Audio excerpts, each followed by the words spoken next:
Kinondo, kaunti ma Kwale. Joyce Oduora, Ramogi TV. Kambi matudok ma Safaricom obago nyasi maratipo mag chwalo chenro mar M-Pesa machiegni kod jopiny e alap ma Jomo Kenyatta e boma ma Kisumu e nyasi madhialo higni 18 nyaka ne chak chenro mar M-Pesa pacho kae e gwenge makaluo kod Imbo mano mar Kenya. Safaricom oriwore gi kambi mar Royal Media Services e neno ni gimiyo johera magi mich mopogore opogore e kinde mag nyasi no. Customers got chula through lipa na M-Pesa. Safaricom osekonya kuom services mang'eny kaka products mage kaka zidi, akene zidi ma nachako kene zidi from last year. To aneno ka adhi maber. Okamanyra gi change kaponi client obiro nikech chudo bedo mayot.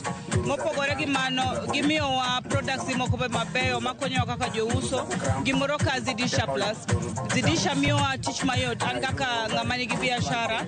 Omiya uwezo mar gocho ne clients gi nengo moyweyo. No, iluongo ni grand final mar M-Pesa Sokoni Festival.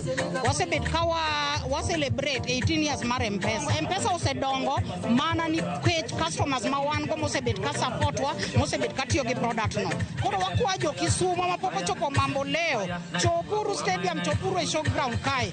Weche beyo, gik moko beyo. Mach liel buru du. Erokamano ahinya. Iluongo ni Eric Nyagowa kantiere Karachuonyo Kandiege wacho ni kete e Ramogi TV. Odongo wuoda wiki. Erokamano ahinya. Witi Jarodi imor kod weche manyien kaka chopo ni. Erokamano ahinya. George Nyaosai wacho ni bendi neno maler kintiere ke Hancha Kuria Ramogi koni wacho ni ler Sipwap Lawi wuoda Dore kantiere Rinya